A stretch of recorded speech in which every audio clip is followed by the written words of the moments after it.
Khamenei का Israel और America से भी बड़ा दुश्मन कौन? यूरोपीय देश जर्मनी में बोए जा रहे बगावत के बीज।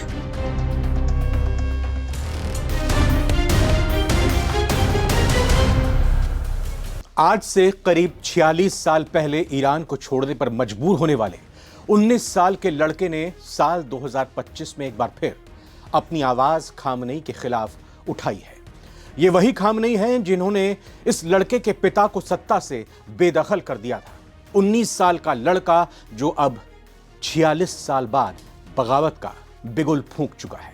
ईरान की मौजूदा इस्लामी सरकार के खिलाफ एक बड़ी साजिश का खुलासा हुआ है। दावा किया जा रहा है कि ईरान के भीतर ही सत्ता को गिराने का एक बेहद संगठित और अंदरूनी प्लान तैयार हो रहा है और इसके केंद्र में हैं रजा पहलवी, जो कि ईरान के आखिरी शाह मोहम्मद रजा पहलवी के बेटे हैं और पिछले 46 सालों से निर्वासित जीवन बिता रहे हैं। रजा पहलवी ने दावा किया है कि खुद ईरान की सत्ता और सेना के भीतर से 50,000 से ज्यादा अधिकारी एक गुप्त प्लेटफॉर्म पर रजिस्टर हो चुके हैं। इनका मकसद है ईरान के सुप्रीम लीडर अली खामनेई की सरकार को गिराना और देश को लोकतंत्र की तरफ लेकर जाना। नमस्कार, नवभारत टाइम्स पर आप सारी दुनिया देख रहे हैं। मैं रविंद्र सिंह आपके साथ। तो क्या जो इजराइल और अमेरिका की ताकत मिलकर भी सुप्रीम लीडर खामनेई को झुका नहीं पाई, अब वही काम ईरान के ही भीतर घाती करने जा रहे हैं? तो क्या खामनेई का तख्ता पलट होने जा रहा है? हम ऐसा इसलिए कह रहे हैं क्योंकि दावा किया जा रहा है कि सत्ता गिराने के लिए नेटवर्क बाकायदा तैयार कर लिया गया है। रजा पहलवी ने एक इंटरव्यू में बताया कि उन्होंने ईरानी अधिकारियों और सेना के सदस्यों को जोड़ने के लिए एक सुरक्षित डिजिटल नेटवर्क शुरू किया है, जिस पर अब तक हजारों लोग शामिल हो चुके हैं। एक तरह से कहें कि एक कैंपेन की शुरुआत हुई है खामनेई को हटाने के लिए। रजा पहलवी कहते हैं कि हर हफ्ते नए नाम इस कैंपेन के जरिए डिजिटल प्लेटफॉर्म पर जुड़ रहे हैं, जो चाहते हैं कि खामनेई अब सत्ता से बेदखल हो जाए। और इस डेटा का विश्लेषण कर इसको पूरी तरह से पढ़ने समझने के बाद इन नामों की विश्वसनीयता तय की जा रही है। इस अभियान का अगला चरण आम नागरिकों को जोड़ने का है। इसके लिए एक अलग वेबसाइट बाकायदा शुरू की जा रही है। इसको इस तरह से समझते हैं, रुक कर जिस तरीके से कोई मुहिम चलाई जाती है, कोई कैंपेन चलाया जाता है, वही कैंपेन यहां पर चलाया जा रहा है, जिसमें ये बात रखी जा रही है कि खामनेई को अब ईरान का सुप्रीम लीडर बने रहने का कोई अधिकार नहीं है। अब देश में जरूरत है लोकतंत्र की। आप सरकारी अधिकारी हैं, सेना से जुड़े हुए हैं, ईरान के नागरिक हैं, प्रबुद्ध लोग हैं, तो आइए इस कैंपेन का हिस्सा बनिए और अपनी एंट्री दर्ज कराइए और हम मिलकर ईरान में एक नए युग की शुरुआत करते हैं। शनिवार को जर्मनी के म्यूनिख में बाकायदा एक अहम सम्मेलन होने जा रहा है, जहां दुनिया भर के ईरानी विपक्षी नेता, कलाकार, सामाजिक कार्यकर्ता और खिलाड़ी इकट्ठा होंगे। दावा यह है कि यह 1979 क्रांति के बाद ईरान विरोधी सबसे बड़ा सम्मेलन होगा। इसे नेशनल कोऑपरेशन कन्वेंशन नाम दिया है। रजा पहलवी ने बताया है कि यह सम्मेलन 3 मूल सिद्धांतों पर आधारित है: ईरान की क्षेत्रीय अखंडता की रक्षा, हर नागरिक की स्वतंत्रता और समानता की गारंटी और धर्म और सत्ता का अलगाव। हालांकि पहलवी खुद को सत्ता परिवर्तन के बाद देश की अगुवाई के लिए तैयार मानते हैं, लेकिन आलोचक कहते हैं कि उन्होंने विपक्षी गुटों को एकजुट करने के लिए पर्याप्त प्रयास नहीं किए। उनके विरोधी भी यह कहते हैं कि एक शाही परिवार से आने वाला व्यक्ति लोकतंत्र की राह में बाधा बन सकता है, लोकतंत्र नहीं संभाल सकता। मगर म्यूनिख सम्मेलन को इसी छवि को सुधारने की कोशिश के तौर पर देखा जा रहा है। आपसे हम ये गुजारिश करते हैं कि जो ये मुहिम चलाई जा रही है, क्या आपको लगता है रजा पहलवी इसमें कामयाब होंगे? क्या रजा पहलवी सही मुहिम चला रहे हैं? क्या खामनेई को सत्ता से बेदखल किया जा सकेगा?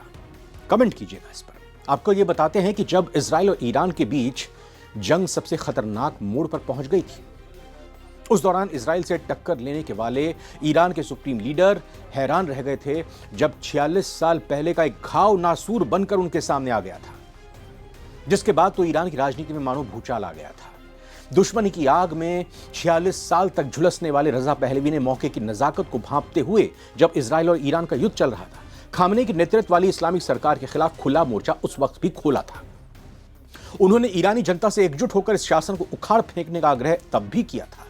रजा शाह पहलवी, जो पहले या कहें कि पिछले कई दशकों से अमेरिका में निर्वासन का जीवन बिता रहे हैं, एग्जाइल एक तरह से हैं देश में। ईरान में जब 1979 की क्रांति आई थी 1979 में, तब 19 साल की उम्र में, जैसा हमने पहले भी बताया, उनको मजबूरी में देश छोड़ना पड़ा था। अमेरिका में अब निर्वासित जीवन वो बिता रहे हैं। अब खुलकर मौजूदा इस्लामिक शासन के खिलाफ वो बोल रहे हैं। रजा ने खामनेई पर ईरान को इजराइल के साथ युद्ध में धकेलने का आरोप लगाया था और दावा किया था कि शासन कमजोर हो चुका है और पूरी तरह से बंट चुका है। उन्होंने उस वक्त भी, यानी ईरान इजराइल युद्ध के दौरान भी, सेना, पुलिस और सुरक्षा बलों से अपील की थी कि वो शासन को साथ छोड़कर जनता के साथ आए, जनता की आवाज बने। बहरहाल रजा ने जनता को भरोसा दिलाया कि बगावत से अराजकता या गृहयुद्ध नहीं होगा। उनका कहना रहा कि उनके पास एक स्पष्ट योजना है जो ईरान को शांतिपूर्ण तरीके से लोकतांत्रिक शासन की ओर ले जाएगी। वो ईरान को एक ऐसा देश बनाना चाहते हैं जहां स्वतंत्रता और समानता हो, जैसा उनके पिता के शासन में हुआ करता था। रजा पहलवी कौन है? रजा पहलवी जो ईरान के आखिरी शाह मोहम्मद रजा पहलवी के सबसे बड़े बेटे हैं। 1979 की इस्लामी क्रांति के बाद उनके परिवार को देश छोड़कर निर्वासित जीवन जीना पड़ा। उस समय रजा महज 19 साल के थे। वॉशिंगटन में रहते हुए रजा नेशनल काउंसिल ऑफ ईरान के जरिए बदलाव की मांग उठाते रहे हैं। रजा खुद को ईरान की जनता का सेवक बताते हैं, ना कि शाह का दावेदार, लेकिन उनकी छवि शाही परिवार की विरासत से जुड़ी हुई है। ईरान में मौजूदा हालात किसी से छिपे नहीं हैं। जून 2025 से ही ईरान के हालात बेहद नाजुक हैं। इजराइल के साथ चल रहे मौजूदा तनाव और इससे पहले हुई जंग ने माहौल को आग की तरह भड़का दिया था। ईरान के परमाणु ठिकानों और सैन्य अड्डों को बर्बाद कर दिया गया। कई बड़े सैन्य अधिकारियों और वैज्ञानिकों को मार डाला गया। उस वक्त रजा पहलवी की हुंकार ने तहलका मचा दिया था। उन्होंने सोशल मीडिया और इंटरव्यू में ईरान की जनता से अपील की थी कि वो मौजूदा इस्लामी शासन के खिलाफ एकजुट हों। उनका कहना है कि यह जंग खामनेई की है, ईरान की जनता की नहीं है। ये जंग खामनेई के खिलाफ है। रजा ने सुप्रीम लीडर अली खामनेई के शासन को तानाशाही करार देते हुए इसे उखाड़ फेंकने का आह्वान किया था। उनके इस बिगुल ने ईरान के भीतर और बाहर हलचल सी मचा दी थी। रजा पहलवी खामनेई के लिए सीधा चैलेंज है। ईरान का मौजूदा शासन रजा को पश्चिम का पिट्ठू मानता है, उनका ही मोहरा मानता है, क्योंकि उन्हें अमेरिका और इजराइल का समर्थन मिलने की बात कही जाती रही है। रजा पहलवी का यह बिगुल कितना असरदार होगा, यह कहना तो फिलहाल मुश्किल है। ईरान की जनता में असंतोष तो है, लेकिन खामनेई का शासन अभी भी मजबूत है। खामनेई मजबूत है। रजा का बयान और मुहिम भले ही जोश भरे, लेकिन सत्ता तक पहुंचने का रास्ता लंबा और पेचीदा है। फिर भी उनकी आवाज ने एक नई बहस तो जरूर छेड़ दी है, क्योंकि ये म्यूनिख में जिस तरह की मुहिम चलाई जा रही है, इस मुहिम में अब देखना होगा कि कितने ईरान के लोग निकलकर सामने आते हैं। अंतर्राष्ट्रीय स्तर पर इनको इतना कितना समर्थन मिल पाता है। जो बात कही जा रही है कि अमेरिका, इजराइल और यूरोप के देश, पश्चिम के देश इसका पूरा समर्थन कर रहे हैं और वो नहीं चाहते कि खामनेई ईरान में सुप्रीम लीडर बने रहें। इसका क्या असर ईरान की जनता पर पड़ता है? क्योंकि हो सकता है कि ईरान के लोग भी दो धड़ों में बढ़ जाएं। एक वो जो ईरान के सुप्रीम लीडर खामनेई के साथ हैं, दूसरा वो जो चाहते नहीं है कि खामनेई सुप्रीम लीडर बने रहें और जो नई मुहिम की शुरुआत हो रही है वो उसके साथ जुड़ जाएं। लेकिन क्या ये जो आक्रोश है, ये जो मुहिम है, खामनेई इस चुनौती का सामना कर पाएंगे, इस मुहिम को कुचल पाएंगे, या फिर ये मुहिम इसकी आंधी बनकर खामनेई को उड़ाई जाएगी? जवाब तलाशना जरूरी है, जवाब तलाशना भी बाकी है। इंतजार करते हैं, खबरें लगातार बताते रहेंगे सारी दुनिया की आपको। फिलहाल बहुत बहुत धन्यवाद। नमस्कार।